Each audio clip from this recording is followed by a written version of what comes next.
اور اس کے بعد پھر نبی مختار نے فرمایا ہڈیاں ایک برتن میں جمع کی جائے. ایک برتن میں ساری ہڈیاں جمع ہو گئی. نبی مختار نے ان ہڈیوں پہ ہاتھ رکھا اور فرمایا قم باذن اللہ, اللہ کے حکم سے زندہ ہو جا. بکری کا بچہ زندہ ہو گیا. اب جناب جابر فرماتے ہیں نبی مختار نے اس بکری کے بچے پر اپنا دست شفقت رکھ دیا تھا. اللہ نے اتنی برکت عطا فرمائی کہ میں اس دن سے لنگر کھلا رہا ہوں. آج بھی ہمارا یہ لنگر چل رہا ہے. اللہ نے اتنی برکت دی کہ ختم نہیں ہو رہا. سبحان اللہ سبحان اللہ. بے شک یہ ہے شان کہ نبی اپنا ہاتھ رکھ دیں تو اللہ اس میں بے شمار برکت دے دے. اور پھر نبی جن کے منہ میں اپنا لعاب دہن ڈالے, جن کی زبان چوسے, جنہیں نبی اپنی زبان چسائیں, حضرت امام حسن و حسین, ان کی نسل میں اللہ کتنی برکت عطا فرمائے. سبحان اللہ سبحان اللہ. بے شک پھر آپ دیکھیں حسین صرف ذاکر ہی نہیں بلکہ مذکور ہیں. آج محرم کا مہینہ آتا ہے, جہاں دیکھو وہیں یا حسین کی صدائیں بلند ہو رہی ہیں. حسین کا ذکر ہو رہا ہے. لوگ اپنے اپنے طریقے سے حسین کا ذکر کر رہے ہیں. لوگ تعزیہ شریف بنا کر کے اسے سامنے رکھ کر کے روضہ امام حسین تصور کر کے حسین کا ذکر کرتے ہیں. حسین کی صدا بلند کرتے ہیں. حضرات محترم, اس تعزیہ کو نسبت ہے امام حسین سے, اس لیے وہ لائق تعزیہ. تعزیہ جسے آپ نے بنایا ہے روضہ امام حسین کا نقشہ, اسے آپ نے نسبت دے دی ہے امام حسین علیہ السلام سے, اس لیے وہ تعزیہ اب لائق تعظیم ہے. اور کیسے قرآن میں اللہ فرماتا ہے وَمَن يُعَظِّمْ شَعَائِرَ اللَّهِ فَإِنَّهَا مِن تَقْوَى الْقُلُوبِ. اب دیکھیں بہت سارے لوگ برا بھلا بھی کہتے ہیں, بہت سارے لوگ الٹی سیدھی بات بھی کرتے ہیں, لیکن اللہ کا فرمان آپ غور کریں. اللہ نے فرمایا ہر شخص تعظیم نہیں کر سکتا, شاعر اللہ کی تعظیم نہیں کر سکتا. اب دیکھیں قرآن میں ہی ہے, اللہ نے فرمایا دوسرے بارے میں کہ ان الصفا والمروہ من شعائر اللہ. صفا اور مروہ کیا ہیں؟ پہاڑیاں ہیں, دو پتھریلی پہاڑیاں ہیں, لیکن اللہ فرماتا ہے یہ اللہ کی نشانی. پہاڑ صفا اور مروہ یہ اللہ کی نشانی ہے. اب اللہ کی نشانی یہ بنی کیسے؟ اس لیے کہ اس پر اللہ کی ایک نیک بندی جناب حاجرہ سلام اللہ علیہا اپنے بیٹے اسماعیل علیہ السلام کے لیے پانی کی جستجو میں کبھی صفا پہاڑی پہ کبھی مروہ پہاڑی پہ جاتی ہیں کہ بچے کو پانی مل جائے. اب یہ جستجو جناب حاجرہ کی اللہ کو پسند آئی. اللہ نے بچہ جہاں پہ تھا وہیں سے پانی کا چشمہ جاری کر دیا. یہ جناب اسماعیل کے قدموں کی برکت سے پانی کا چشمہ جاری ہو گیا. اور علماء فرماتے ہیں اگر حسین چاہتے تو کربلا میں بھی پانی کا چشمہ جاری ہوتا. شاعر کہتا ہے کہ رسول اللہ کا دل پر اگر ضد پر اتر آتا کیا شہ عرش خالق اکبر اتر آتا. اور حسین ابن علی کی تشنگی میں راز تھا, ورنہ زمین کربلا پر چشمہ کوثر اتر آتا. اب اللہ نے کیا فرمایا ان الصفا والمروہ من شعائر اللہ. اس صفا اور مروہ یہ اللہ کی نشانی ہے. کیوں اللہ کی نشانی ہے؟ اس لیے کہ ان پہاڑیوں کو نسبت ہو گئی ہے ایک اللہ کی نیک بندی جناب حاضرہ سے. اب ان نشانیوں کی تعظیم ہم پر فرض ہے. ان نشانیوں کی تعظیم کس پر فرض ہے؟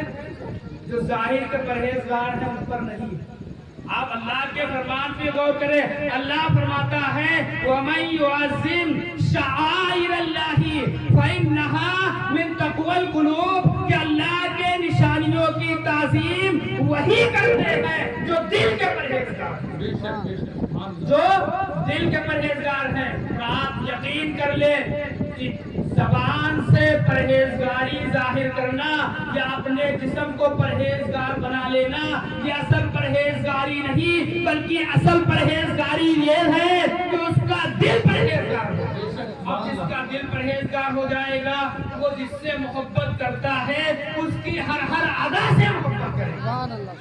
انسان کو جس سے محبت ہوتی ہے اس کے شہر سے بھی محبت ہوتی ہے, اس کے کپڑوں سے بھی محبت ہوتی ہے, اس کے قول سے بھی محبت ہوتی ہے, اس کے فعل سے بھی محبت ہوتی ہے, اور اس شے کو جس شے سے نسبت ہو جائے اس سے بھی محبت ہوتی ہے. تو اب تعزیہ شریف جو ہمارے یہاں بناتے ہیں, اور پھر بہت ساری جگہ لوگ اپنے اپنے انداز سے محرم شریف کو مناتے ہیں. مقصد یہ ہے کہ حسین کا ذکر کرنا, حسین کی یاد منانا, تاکہ دنیا کو پتا چلے کہ کربلا میں جو امام حسین نے قربانی دی, اب کربلا میں امام حسین گئے, 56 سالہ زندگی ہے, بچپن سے لے کر کے 56 سال تک حسین اللہ کا ذکر کرتے ہیں. بھائی حسین قرآن پڑھ رہے ہیں, حسین نماز پڑھ رہے ہیں, حسین روزہ رکھ رہے ہیں, حسین تلاوت کر رہے ہیں, حسین حج کر رہے ہیں. یہ سب کچھ کیا ہے؟ کہ اللہ کا ذکر ہے. حسین بچپن سے لے کر کے 56 سال تک ذاکر ہے, لیکن کربلا میں جا کے جب امام حسین نے اپنے بچوں کی قربانی دی, اپنے بھائیوں کی قربانی دی, اور خود اپنی جان کو اللہ کی راہ میں قربان کر دیا, تب حسین صرف ذاکر ہی نہیں بلکہ حسین مذکور ہوا. اور آپ جانتے ہیں ذاکر وہ ہوتا ہے جو اللہ کا ذکر کرے, لیکن جو مذکور ہوتا ہے اللہ بھی اس کا ذکر کرتا ہے, فرشتے بھی اس کا ذکر کرتے ہیں, اور اہل ایمان بھی اس کا ذکر کرتے ہیں. یہی وجہ ہے کہ بڑی کوششیں ہوئی شروع سے حسین کو مٹانے کی, اس کے بعد کوششیں شروع ہوئی ذکر حسین مٹانے کی, لیکن حضرات محترم بڑی کوششوں کے بعد بھی نہ ذکر حسین مٹا ہے, نہ چرچا حسین کا مٹا ہے, اور قیامت تک نہیں مٹے گا. وجہ کیا ہے؟ تو حسین صرف ذاکر ہی نہیں بلکہ حسین مذکور ہے. اب آپ دیکھیں بڑے بڑے لوگ بھی شہید ہوئے ہیں, بڑے بڑے صحابہ کرام علیہم رضوان نے بھی شہادت پائی ہے, لیکن ایسی شہادت اور ایسا عزم و استقلال اور کہیں نظر نہیں آتا. اس لیے کہ اللہ نے جو فرمایا کہ لن تنالوا البر حتى تنفقوا مما تحبون, کہ تمہیں ہرگز بھلائی نصیب نہیں ہو سکتی, نہیں مل سکتی, بھلائی کو نہیں پہنچ سکتے جب تک کہ تم وہ شے اللہ کی راہ میں قربان نہ کر دو جسے تم محبوب رکھتے ہو. آپ دیکھیں ہم انسانوں کو, تمام انسانوں کو بس آخری بات 3 باتیں محبوب ہوتی ہیں, مال, جان اور اولاد. جان, مال اور اولاد, یہی 3 چیزیں ہیں جو انسان کو سب سے زیادہ محبوب ہوتی ہیں.